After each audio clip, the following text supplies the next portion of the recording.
Muy buenas a todos, damas, caballeros y especímenes peliculeros, y bienvenidos un día más a Punto de Giro. Estamos encantados de estar una vez más con todos vosotros en esta sesión de Ensesionados, aquí entre Álvaro y yo, para poderos comentar la película del día. Hoy vamos a hablaros de Midsommar, una película del 2019 que ha sido dirigida y escrita por Ari Aster y que está protagonizada por Florence Pugh y Jack Reynor, entre otros. Para comenzar, os avisaremos de que toda nuestra primera parte va a ir siempre sin spoilers, una parte en la que, digamos que analizaremos un poquito lo que es la estructura de la película, de forma muy básica, como digo, sin entrar en detalles, para que os podáis hacer una idea general. Pero antes de entrar en la estructura básica, sí que nos gusta dar siempre una frase que resuma un poco la película, y yo quiero saber cuál es la tuya, Álvaro. Bueno, pues mi frase titular, digámoslo así, es mucho estudio antropológico y poco guión cinematográfico. Creo que ya sé por dónde va a ir tu crítica. Pues en mi caso, decirte que sería un ensayo sobre la muerte de manera muy preciosista. Ajá, perfecto. Así que vamos a entrar a saco con lo que es la estructura en sí. Un punto que además ha sido un conflicto potente para los dos, que ha sido el guión. Sí que yo diría, para resumir sobre guión, que es un guión que queda en un segundo plano con respecto a lo que es el montaje, la dirección y toda la ambientación que se genera alrededor de la película, con lo cual está desarrollado solo hasta cierto punto y quizás eso lastre un poco la película. Bueno, de hecho creo que hace que el guión sea fallido precisamente por la simpleza de la trama y por otro lado sí que me parece espléndido como un estudio antropológico de esta comunidad de Suecia, sí. Pero al ser tan simple en la trama y al ser en algunos momentos incluso tan largo y pesado, me parece fallido el guión. De hecho me parece lo peor de la película, el guión. Se toma sus tiempos, sí. De hecho, en la dirección lo vemos claro, ¿no? Porque todo lo que es los planos, la manera de llevar el ritmo de la película, cómo lo hace de una manera muy eficaz, pero también utiliza mucho esa parte efectista que le gusta mucho, ¿no? Que ya hemos visto en otros trabajos de Ari Aster y que encuadra completamente toda esa historia que viene a contarnos, ¿no? Efectivamente, con respecto a esa falta de desarrollo, de profundidad del guión, tenemos esos planos alargados y dilatados que muchas veces ayudan, pero otras veces no ayudan en absoluto. Sí, o sea, sabemos que a Ari Aster le mola este rollo. O sea, ya lo vimos con Hereditary, le mola el tener su sello de estilo en cuanto a la dirección. Le gusta coger películas de terror, entre comillas, en este caso terror, y darles ese toque suyo tan personal. En este caso, creo que como tú has dicho, es una dirección muy efectista. Creo que es muy eficaz la dirección en tanto en cuanto lo que quiere contar, pero sí que es verdad que en algunos momentos a mí el ritmo de la película se me hizo eterno, y no solo por el ritmo interno de la película, sino por el ritmo externo que le mete Ari Aster con esa dilatación de planos y de escenas que en algunos momentos una escena de 5 minutos le sobran 3.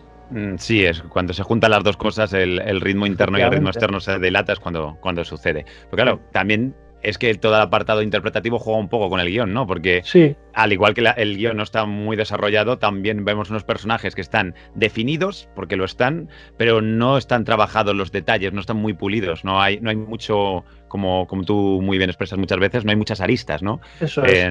En los protagonistas, salvo quizás la que yo creo que vertebra todo el guión y sí que es destacable, que es el personaje de Dani interpretado por Florence Pugh. Sí, de hecho luego vamos a hablar en la parte con spoiler. Toda la película o gran parte de la película está como vista desde los ojos de este personaje y destacar pues el retrato tan exhaustivo que hace de una persona con un trauma tan potente como el que tiene esta chica y con el dolor que ese trauma le produce y cómo va viajando a través de todo lo que va pasando en esta comunidad y cómo vamos viendo cómo se va transformando y cómo vamos viendo que esto es una olla a presión y lo que ocurre al final, vamos, que hablaremos en la parte con spoilers. Sí, efectivamente, porque además en el apartado visual apoya mucho la dirección también, Ari Aster en este sentido, Y podemos decir que es algo que destaca, si no es lo que más destaca incluso de la película, porque cuida mucho todo lo que es planos, posiciones, es un trabajo muy cuidado porque muchas de ellas son planos en exteriores con luz de día, que siempre es más complejo, sobre todo lo que es la segunda mitad de la peli, ¿no? Mientras que durante la primera mitad estamos hablando de una iluminación mucho más oscura, más intimista, precisamente por el punto de vista donde está en cada momento de la película de la protagonista, ¿no? Sí, de Dani. incluso no tanto primera mitad, porque la película dura 2 horas y media y yo te diría que la parte oscura, digamos que es la primera media hora.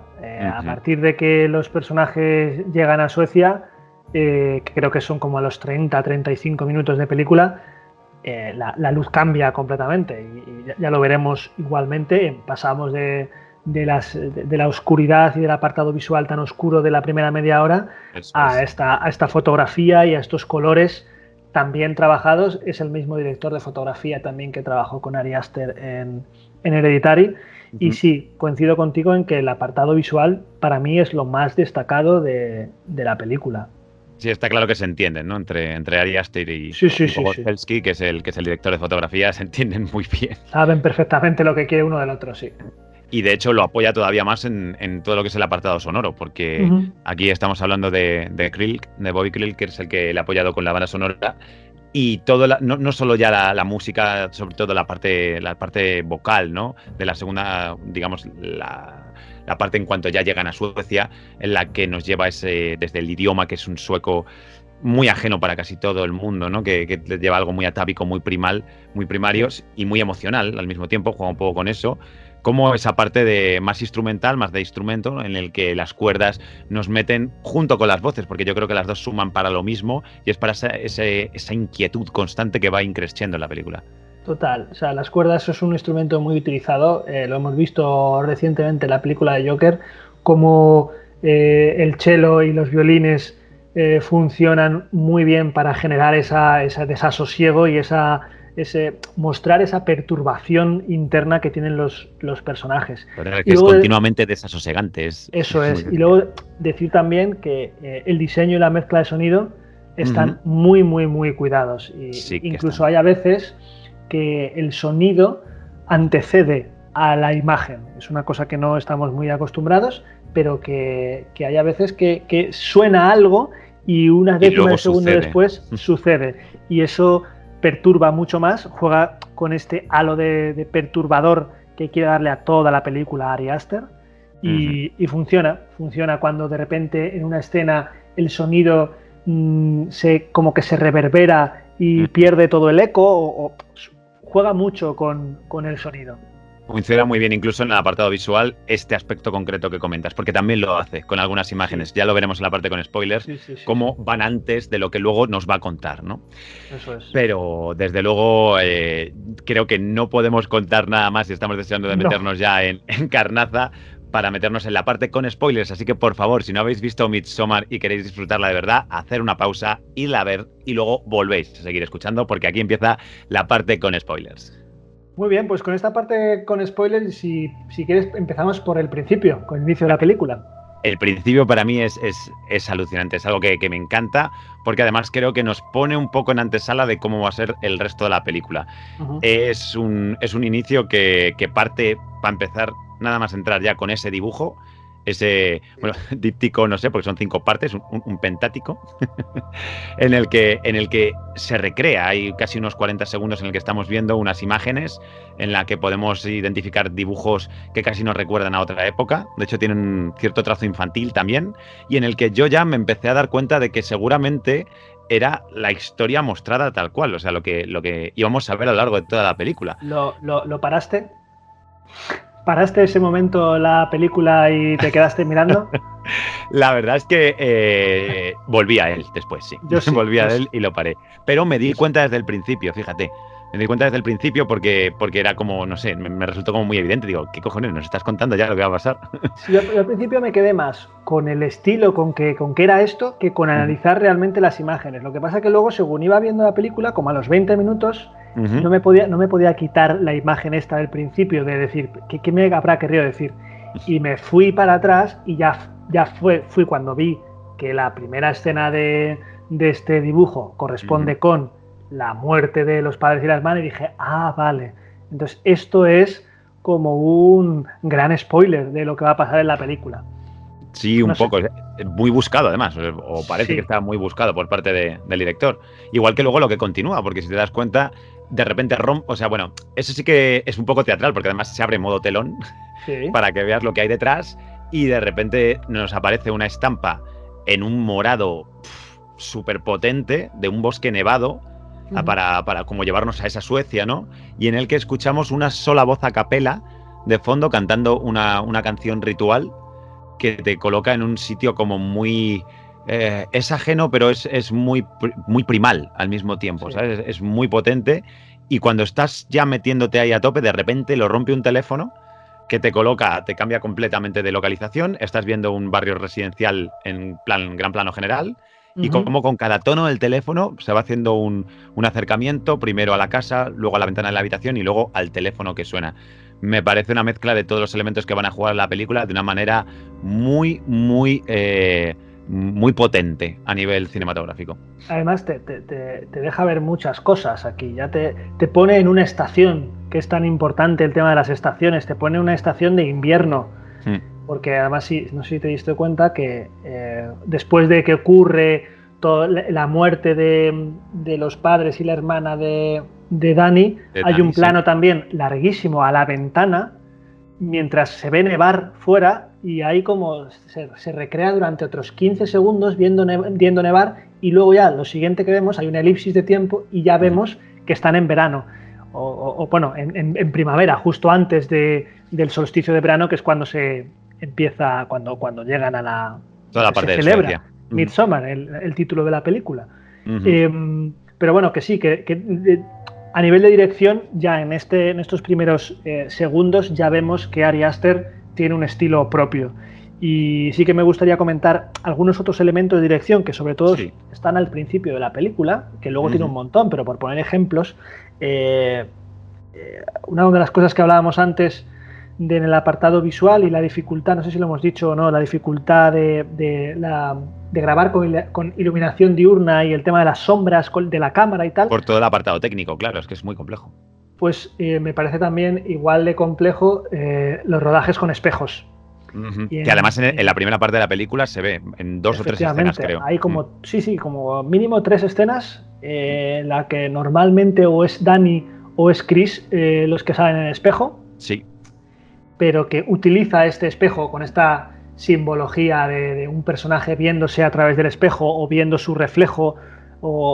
He intentado ver si tenían algún sentido el que en ese momento estuviesen en el espejo y no he llegado a tanto, pero bueno, no sé si realmente tienen un mensaje.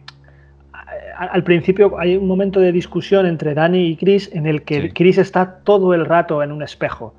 Y Dani está en la puerta de la casa cuando se entera de que van a ir a Suecia. Sí. Y me parece muy potente ver a Chris en ese lado del espejo porque me parece como que estos personajes cada uno está en un mundo.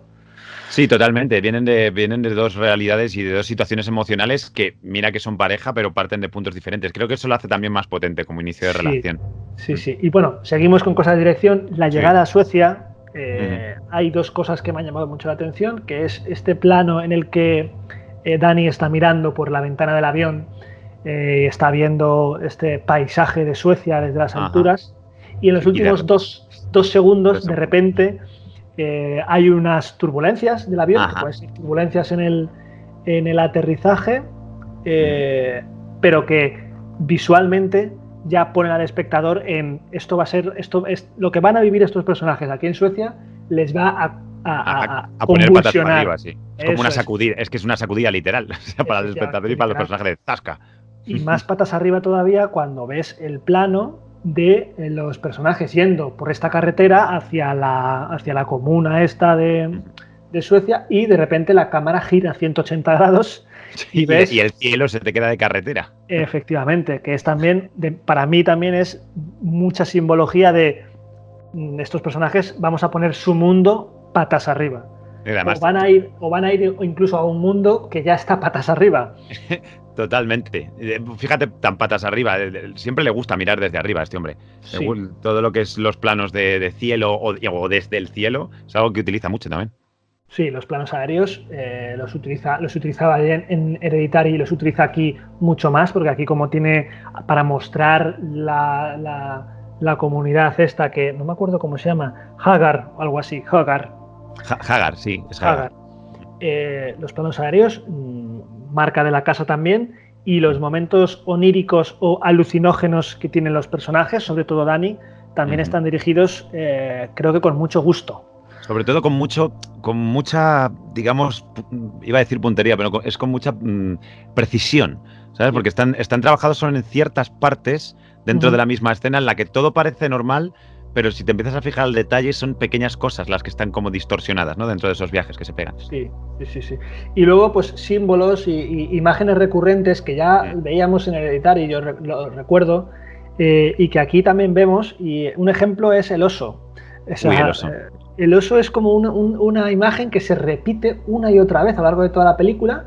Empieza además con un momento súper potente que es en casa de Dani, cuando todavía están decidiendo si ir o no ir a Suecia. Sí. Y se ve un cuadro de un oso gigantesco y al lado una princesa con una corona apoyando su frente contra la frente del oso, que es como una confrontación, ¿no? Sí, una confrontación, pero realmente la niña no tiene miedo. Es una imagen un poco... A ver, es como un cuadro infantil, ¿no? Sí, es como una ilustración cuento, ¿no? infantil. Sí, es un poco cuento. Pero que ya pone ahí en situación de decir, yo creo, lo hablábamos con el tríptico al principio, es un spoiler más encubierto. Total. Porque ella se va a convertir en la reina y se le ve con una corona en este cuadro y va a tener una confrontación con este oso que lo vamos a ver a lo largo de la película, lo vamos a ver vivo cuando lleguemos al campamento, lo vamos a ver en una imagen, en un dibujo que va a ver Chris, el novio de Dani, allí en Hagar, ya con las llamas, y luego con las llamas alrededor. se va a convertir él mismo en ese oso ardiendo. Entonces, me ha gustado mucho este tema del oso. No sé si más allá de esto tiene algún significado el oso, pero bueno, a mí como algo así, como imagen recurrente que utiliza Ari Aster, me ha gustado. Sí, la verdad es que lo mete, lo que tú dices, el cuadro del principio es como la primera entrada, ¿no? En el que estás diciendo, madre mía, está toda la historia, pero luego tiene esos pequeños detalles que va dejando. Creo que el del oso es uno de los más llamativos. También tenemos, por ejemplo, todo el ritual del amor, ¿no? Que lo hace de la misma manera. Sí. Te lo presenta con dibujos y luego lo vas viendo, ¿no? Cómo se genera la poción y cómo le encandila. Dime. No, te iba a decir que la luz también que escogida por el director y muy trabajada por el director de foto. Sí, además en dos partes muy diferenciadas. En dos partes, ya hemos dicho, toda la primera parte que tiene que ver con el suicidio de la hermana de Dani, con el asesinato de sus padres, de una manera súper cruel y súper cruda. O sea, sí, es muy crudo porque lo ves muy humano, ¿no? Es como muy real. Claro, porque llegar a la casa y encontrártelos así. Y porque tú no te imaginas, tú te puedes llegar a imaginar que la hermana se va a suicidar, pero que la hermana se va a suicidar matando a los padres también. Sí, no, o sea, es un shock brutal. Es muy potente. Y utiliza la oscuridad en esta primera parte para darle ese toque de perturbador, pero es que luego utiliza la luz para darle ese toque perturbador. Todavía. Efectivamente. Más aún. Y de repente juega con esta luz perpetua que hay en Suecia, con algunas horas de noche y muchas horas de día, para presentarnos a unos personajes que quizá en su interior están llenos de oscuridad, pero que por fuera todo es luz, todo es normal, todo es luminoso, y eso da un mal rollo que te cagas. Sí, esa inquietud que te mete ahí forma parte del tratamiento ritual que le da a toda la parte de Suecia, porque te das cuenta, si no hubiera esos rituales, que además estamos como muy acostumbrados quizás en otro tipo de cine, otro tipo de géneros, que sean más de noche y tal, el hecho de que sea a plena luz del día y con una luz tan radiante, además ellos siempre vestidos de blanco, para reflejar todavía más esa luz, ¿no? Lo hace mucho más macabro. Precisamente porque esa claridad y ese día no invita a comportamientos especialmente retorcidos. Y si los hay, los hacen desde un punto de vista muy aséptico de todos los actores de la comuna. Entonces naturalizan unas cosas a un punto que entre la luz y cómo lo rodean, los cánticos también más primitivos que comentábamos antes, más rituales, tal, hacen que la verdadera crudeza de la película está en la frialdad y en la parte aséptica con la que se trata toda lo insano que hay dentro de la comuna, ¿no? Sí, por ejemplo, la escena del acantilado. Por ejemplo. O sea, comenta la escena del acantilado. Claro, no tienes palabras, tú no me extrañas. Es que tiene tela. O sea, el hecho de que veas como antes está bromeando justamente el chico de la comuna que les ha llevado para allá, con que a los 74 ya 72, dejan de... Son 72, es verdad, sí, cierto. 72. Que a los 72 ya la palman, que yo la película la he jugado como si fuera una broma, pero yo estaba diciendo ya, no, esto broma no es, porque aquí hay algo muy raro.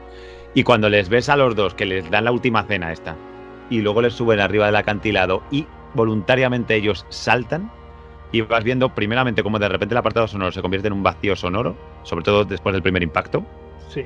Como recordamos que también está desde el punto de vista de Dani, es como si de repente todo el mundo se lo hubiera dislocado, y como todos los golpes que ya no la primera persona que cae y acaba completamente destrozada, sino la segunda que cae y sigue viva, y van a rematarle con otro mazo, y ese mazo llega como un sonido amortiguado y distante en la cabeza de Dani. Es muy bestia, muy bestia. O sea, además está muy bien rodada, porque tú, por lo menos yo, desde el principio, cuando tú ves el acantilado y ves a esta gente subir, sabes que se van a tirar. Lo sabes, es que lo sabes. Lo sabes y sabes perfectamente cómo va a acabar esto, pero aún así, la manera en que tiene Ari Aster de dirigir hace que la tensión no se pierda. Es una pena que solo lo utilice en este tipo de escenas y no en la trama, pero consigue que en estas escenas no pierdas la tensión y que realmente digas, hostia, ¿de verdad va a pasar lo que va a pasar?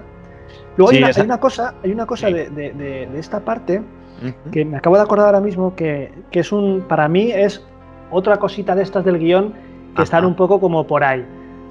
¿Tú recuerdas que que el día antes de que se celebre de la ceremonia, el chico Pelé, el sueco, el que es parte de la comuna, sí, les dice, mañana vamos a asistir a la Hunderhaugen, no sé cómo se llama, ¿vale? Sí, y nombre sueco.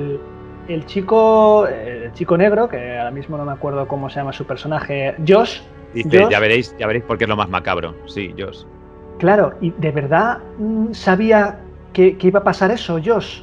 O sea, se supone que él lleva con la tesis tiempo, tenlo en cuenta. Sí, pero lo sabe desde antes. Pero no me lo puedo creer, no me puedo creer que crea que realmente dos tíos se van a subir a un acantilado y se vayan a matar. Y luego su cara, cuando le vemos en esa escena, aunque es cierto que casi toda esa escena vemos sobre todo a Dani y a Dani y a Chris, sí. A Chris y a estos dos, a los chicos británicos que también se vuelven medio locos, que dicen, vámonos de aquí. ¿Qué es esto? Tú ves la cara de Josh y es como, ¿y tú de verdad te esperabas esto? O sea, a mí me explotó la cabeza, digo, pero coño, si sabías lo que era esto, habérselo contado.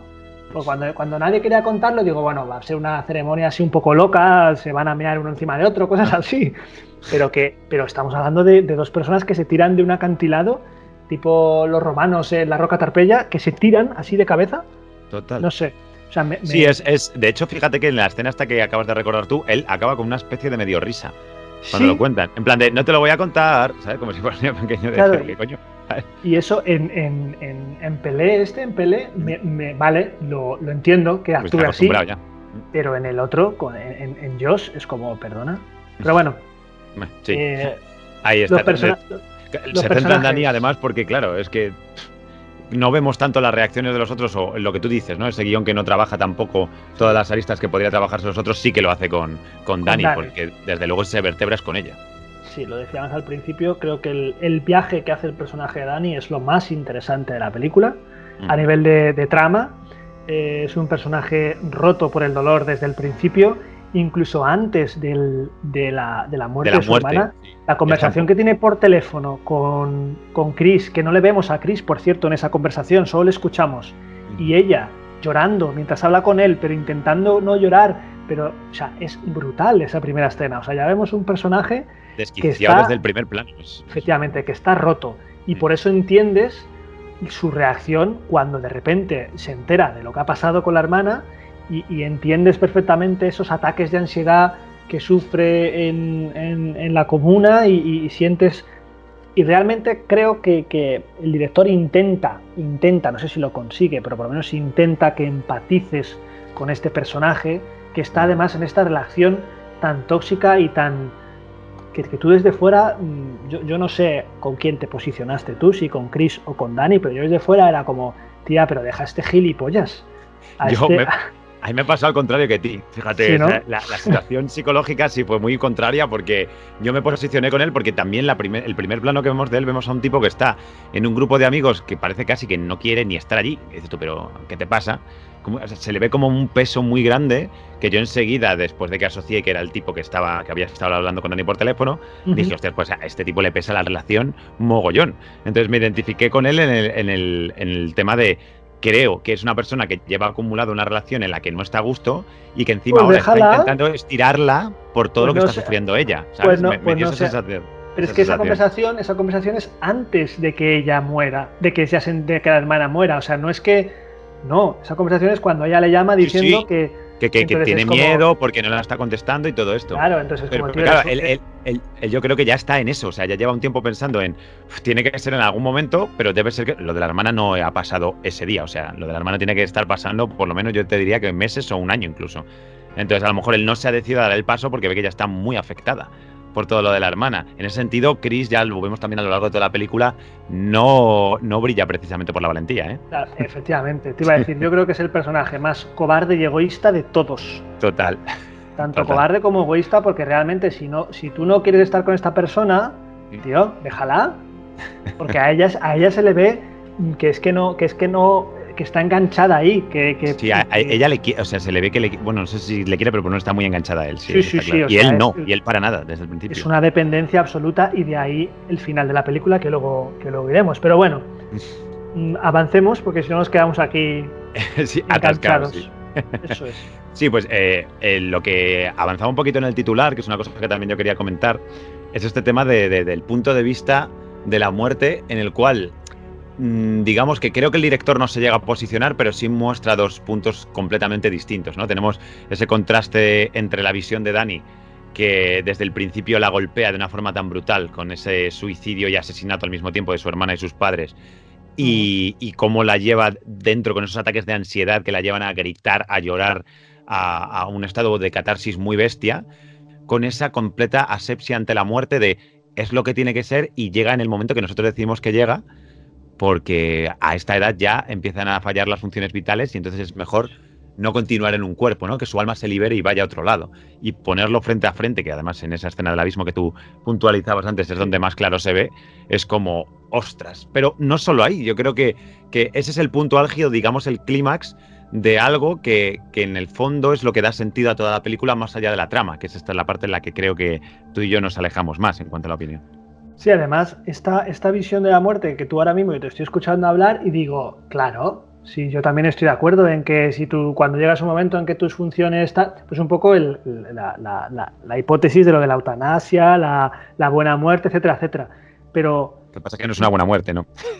Claro, ¿no? Y no solo eso, sino que esa idea que tú, vista o escuchada o leída, podías estar de acuerdo, el director lo hace muy bien, de manera que ese contraste entre la angustia de Dani y esa visión de la muerte que tiene Dani por lo que ha pasado y esta visión de la muerte como algo natural es lo que para mí genera el terror de esta película. Dentro de que creo que no es una película de terror, aunque se haya intentado vender así, pero no es una película de terror a nivel de Hereditary, ni muchísimo menos. Lo era, efectivamente, es que no tiene nada que ver. Entonces me gusta mucho eso, el cómo a partir de ese contraste de dos ideas que por separado podrías estar de acuerdo una y otra, pero que al contrastar y al chocar genera un terror y un desasosiego al espectador que dices que no me lo creo, no me creo lo que estoy viendo. Es más desasosiego que terror, efectivamente. Quizás ahí es donde a ti se te desmorona, claro, el guión por completo, porque es cuando... El guión se me va cuando realmente esta película... hace una recreación antropológica brutal de este sitio, muy detallada además. Harga, muy detallada. De Haggard. No, creo que es Harga, antes lo hemos dicho mal. Lo hemos dicho mal, pues era Harga, sí. Harga. de este sitio que además lo hace de una manera muy minuciosa, a veces demasiado explicativa, porque hay veces que los personajes, antes de realizar el rito, se ponen a contarnos qué rito van a realizar, pero si lo vamos a ver, si ya la comunidad lo sabe, ¿para qué me cuentas a mí, al espectador, lo que van a hacer? Bueno, da igual, es un poco explicativo, pero el problema es que si a esa parte de la película le dedicas el 90% de la película y te olvidas del otro 10, que son los personajes y la historia de los personajes, la historia llega un momento en que no avanza, en que se queda ahí lastrada por esta recreación de documental, porque hay momentos en que a mí me parecía un documental antropológico, de antropología. Entonces a mí, de una comuna alejada, sí. Efectivamente, a mí llegó un momento, a partir de la hora, más o menos, que yo empiezo a perder completamente el interés por los personajes y me gusta que me sigan enseñando cosas de esta comunidad, porque a nivel de curiosidad y a nivel macabro me gusta, pero la historia ya me da igual. Y para mí eso... Te mata. Sí, cinematográficamente me mata, o sea, no, me parece que esto es un guión fallido, porque es que ni siquiera cuando las muertes del personaje de Josh o cuando sabes... todos los compañeros que van muriendo. Sí, que algunos no se ven hasta el final, cuando Connie y Simon, que son los británicos, sabes que han muerto. Sabes de sobra que los han matado, sí, por mucho que lo digan, no, le recogió la estación y tú sí. Al principio yo pensaba que los iban a servir en los pastelitos de carne, como Sweeney Todd. Sí, yo también lo llegué a pensar, la verdad. Pero me da igual, o sea, llega un momento en que esas muertes, la de Josh y la de Mark también, que se la lleva a esta chica que le hace ojitos, es que me da igual. O sea, llega un momento en que he perdido el interés por la trama. Y para mí ese es el gran problema, que no hay empatía prácticamente con ningún personaje, si acaso con Dani, pero en algunos momentos. Yo estoy de acuerdo totalmente con el hecho de que el guión efectivamente pierde la fuerza porque hay un momento que se desvía y no termina de concretarse, pero sí que creo que está buscado muy aposta por el director con los gestos que hemos indicado desde el principio, ¿no? Por ejemplo, esa presentación con el díptico en el que ya te está contando toda la historia, de alguna manera podría querer decir, no me importa que sepas la historia de antemano porque no me voy a centrar en eso, ¿no? Me voy a centrar un poco en que emocionalmente te afecte lo que está pasando en ese contexto al que van a ir desde el contexto desde el que vienen. Entonces, es curioso porque yo soy una persona muy de trama y de guión también y necesito esos giros y esas búsquedas, pero estoy seguro de alguna manera me he enamorado. Estoy seguro de que es una cosa buscada por el director, pero joder, pues entonces directamente plantéame la historia en la comuna. No pierdas 30 minutos o 35 minutos haciéndome la presentación de unos personajes y una historia que luego me van a dar igual. Para mí suma, porque es potenciar esa emocionalidad, que es de donde basa la fuerza de esta película, más que en la trama de a dónde van. Si no ves toda esa emoción y la manera de expresarla que lo tiene, por un lado Chris, que ya ves tú que parece que no siente nada el pobre que, bueno, menos mal, luego acaba como acaba, claro. Y tenemos a Dani que la vive con una brutalidad bestial. Esa presentación nos sobra, teniendo en cuenta en el contexto en el que nadie lo siente o cuando lo siente parece que lo comparten, ¿no? Esos momentos potentes que también comentabas tú de la película, que es cuando de repente vemos a todos compartiendo una misma emoción al mismo tiempo, ¿no? Claro. A través del grito, a través del llanto o del sexo incluso lo vemos. Efectivamente, esos momentos, por ejemplo, el del sexo y el llanto al final, que se juntan esos dos momentos, claro, son muy potentes, están muy bien rodados, están muy bien construidos, la imagen es muy fuerte, pero realmente a la historia no me aporta nada a la historia. Es como otro rito más. Ya he visto el rito dos ritos más. Efectivamente, entonces la historia me sigue sin avanzar, porque yo sé perfectamente que Chris va a acabar acostándose con la pelirroja esta, se sabe desde el principio. Lo ves desde que le mira la primera vez, yo creo. Efectivamente. Está clarísimo, amor. Y tú sabes que al final es ese conflicto y que Dani se va a enterar, porque es que es imposible que no se entere. Igual que sabes desde el principio que Dani va a ser la reina de la primavera. Para mí una de las cosas menos creíbles ha sido todo precisamente eso que comentabas del baile. O O sea, ¿cómo es posible que unas chicas que llevan viviendo ahí en la comuna desde que han nacido, que se están preparando para, que además lo hacen todos los años, se preparan para eso y de repente una chica que llega con un trauma tremendo? Pero eso de la reina de primavera, yo no sé si la reina de mayo, no sé si se hace todos los años, porque hay un momento que dicen que hay ciertos rituales que solo se hacen cada 90 años. No sé si te diste cuenta. De eso no me percaté, ¿no? Creo que la celebración está tan así, solo se hace cada 90 años. Es sí que es verdad. Me resultó más cercana por esto de que luego comentan que es costumbre de que además ella vaya a santificar nuestra carne y No lo nuestro sé, grano bueno, y tal. Entonces no lo eso sé. queda como algo muy anual, pero no sé. Sí. A ver, de hecho el festival de Midsommar que se celebra hoy día también, no, espero que no así. Esperemos. Pero es anual, es en el solsticio de verano. Pero hubo un momento en que escuché algo así como que esto es cada 90 años y no sé qué, y no sé a qué se refería, pero bueno. Ya. Perdón, aún así me sigue resultando increíble, o sea, es como si estas chicas saben de qué va y lo que tienen que hacer, o qué pasa, que esta viene con la fortaleza de 1000 mujeres dentro y puede aguantar todo lo que le echen, y eso que viene ya destrozado por dentro. O sea, a lo mejor físicamente sí tiene ese aguante, lo que emocionalmente no tiene lo compensa físicamente, pero me resulta un poquito chirriante. Supongo que lo que quiere decir Ari Aster es eso, que la persona que más rota y más jodida está por dentro es la que al final consigue con esa fortaleza ganar a todas las demás que realmente son happy flowers de la vida. Yo creo que va por ahí. No sé muy bien con qué sentido, porque creo que es un poco Deus Ex Machina que, pues como necesitamos que esta chica sea la reina de primavera para que luego, y ahora pasamos al final, mate al novio, pues la vamos a hacer que gane entre 50 chicas. No tiene mucho sentido, si analizas la historia, no tiene mucho sentido. Y si no hubiese ganado ella, ¿qué pasa? Claro, ¿qué hubiera sucedido? Entonces, bueno, es un poco ahí que tiene, como tiene que pasar. Está con pinzas. Como tiene que pasar, pues vamos a decir que es porque como es la persona que es más así, que está más rota por dentro, pues es la que gana. Y lo hacemos así como simbólico. Ya está. Pero bueno. Además, a partir de ahí yo creo que es el único momento en el que vuelve a dar un poquito de peso Ari Aster a la trama, que es el momento del juicio, ¿no? Cuando vemos el juicio en el que ella está enterrada en flores, que digo, yo llegué a un momento que pensé, la van a enterrar en flores viva. La van a dejar ahí hasta que se muera, pero no. La habían puesto en mitad del juicio para que decida quiénes van a ser los sacrificios humanos de ese año.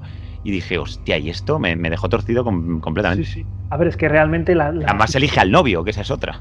La trama tiene que acabar así. Es que no es que vuelva otra vez, es que si no, eso debería haber pasado 1 hora antes de película, pero bueno.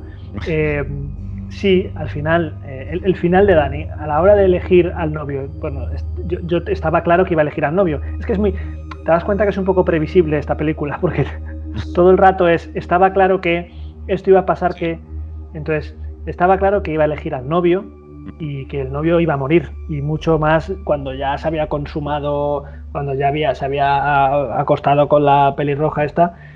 Y lo que a mí me desconcierta del final realmente no es eso, sino el último plano. El plano final de ella sonriendo con una total felicidad absoluta. A mí me dejó un poco... Es muy significativo cinematográficamente, porque es donde la trama recupera la fuerza, curiosamente. Para mí tiene la lectura de me he liberado de la carga que traía conmigo, aunque me ha costado mucho verlo y haya tenido que ser a través de quemar a mi chico vestido de furrioso ahí dentro de una cabaña para poderle liberar. Aparte que todos los amigos que ya están muertos los vamos a quemar también ya de paso, más los 3 voluntarios. Y me faltaba, o sea, a la vez que lo comprendía y me funcionaba bien, me faltaba algo más. Era como que me pedía un pasito más entre medias, porque si no me quedaba como muy, muy, muy violento el cambio, ¿no? Además de usar lo que te acabo de decir del fundido a blanco, que se usa como para un espíritu que se salva, ¿no? Como que una elevación de toda la personalidad y el espíritu de Dani, que además seguramente se va a quedar allí. Sí, quizá no tanto por esto que cuentas, sino porque es muy lógico que funda en blanco cuando la luz más perturbadora ha sido la blanca durante toda la película. Entonces es muy lógico que haga ese fundido en blanco, que normalmente sería un fundido en negro, y que funda en blanco en vez de en negro. Pero aparte de lo que tú dices, de lo de la liberación, a mí lo que me descoloca un poco de esta película es que como espectador te plantea una dualidad moral, de decir, es lo que ha pasado de Dani con el novio, que al final el novio ella la haya elegido para que el novio sea quemado vivo, ¿está bien o está mal? Es decir, es es una venganza brutal por parte del personaje de Dani, una venganza desproporcionada que ya le pone incluso al nivel de cómo tratan el resto de la comunidad a la muerte y que le da exactamente igual y que mata al novio, a la persona que ha querido. ¿Va más por la venganza o va más al espectador de decir, es que esto era de justicia? Es decir, un tío así... Esto tenía que pasar, claro. No, y que está bien que pase, porque un tío así que ha estado utilizando a esta chica, que no la quiere desde el principio, que encima la ningunea, que encima se acuesta con la otra, pues es que este tío tiene que morir, no me jodas. Sí, entonces, bueno, lo de que se acuesta con la otra, o sea, a mí fíjate que yo esperaba en un momento de la película que lo hiciera de una forma en plan de, mira, le pilla en un momento de calentón y tira. Pero sí, fíjate que le mete ¿cómo llamarlo? Como no un aliciente, no. El tema de la droga que le meten y que va completamente colocadísimo, es como, no sé para qué la introduce, porque de alguna manera al espectador también le puede producir una mera disculpa de no ha sido enteramente él, es que está completamente colocadísimo. Ya. No sé cómo verás tú esto. Puede ser, pero... Y aún así se venga, de una forma muy aséptica, porque el otro ya ni se puede mover ahí dentro de la piel de oso y se quema porque se quema. Pero sigue siendo muy aséptico, no hay un posicionamiento desde detrás de la cámara, ¿sabes? Es como, ahí te lo dejo, espectador. Eso es. No lo sé, a mí me queda ese final que por una parte me gusta y por otro lado es como, vale, ¿y qué quieres que haga yo con esto? O sea, ¿qué quieres que piense? ¿A dónde me posiciono?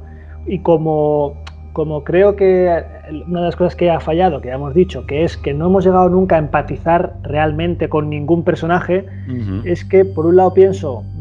qué guay por Dani, que ha conseguido liberarse y quitarse ese trauma, va a empezar a vivir ahora realmente y va a empezar ahora es cuando puede superar la muerte de su familia, pero por otro lado pienso, coño, que hija de puta, que a ver, que te puedes vengar, pero quemar vivo a tu novio tampoco, vamos a ver, me parece un poco medio feo, ¿sabes? Sí, es que ahí se mezcla un poco todo. Precisamente por eso creo que tiene mucha potencia esta película al margen de la trama, porque te recrea emocionalmente un espacio tan concreto en el que los personajes, aunque no se desarrollan porque se centra solo en el de Dani, tienen muy claro, o sea, al revés, no tiene nada claro hacia dónde van y qué va a pasar con ella. La ves continuamente con un batiburrillo mental y emocional que la pobre la manejan, como a todos, ¿no? Pero a ella parece como que un poco más de como un pelele para acá y para allá. A ella y al novio más porque les interesa llevarles a un punto determinado.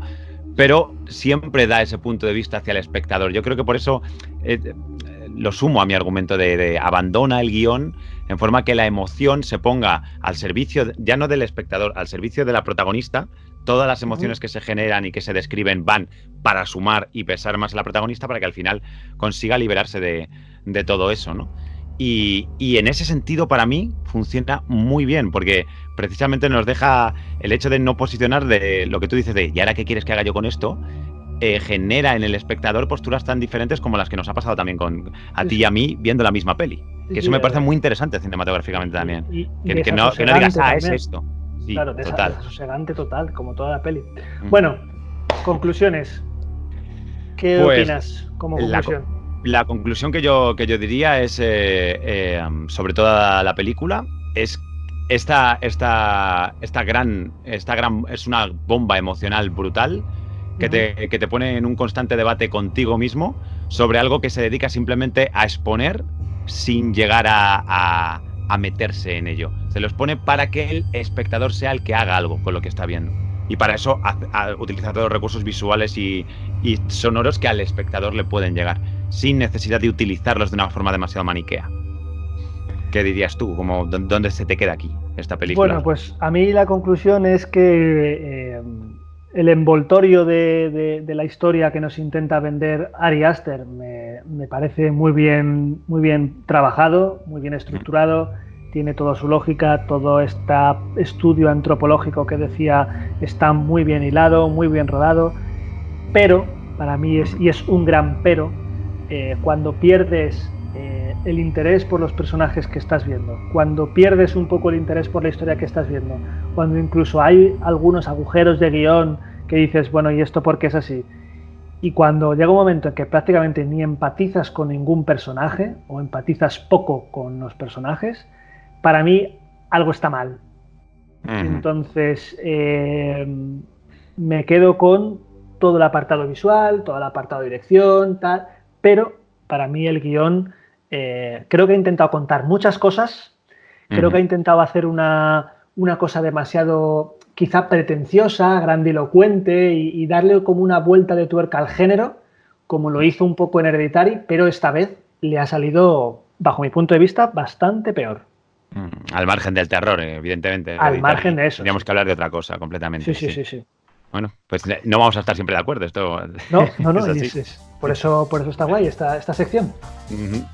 Pues hasta aquí llegaríamos en nuestros queridos oyentes que estéis por ahí, todavía enganchados después de esta crítica de Midsommar, en Ensesionados.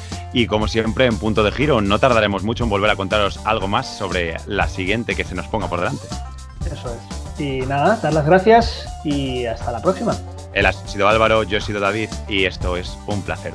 Punto de Giro.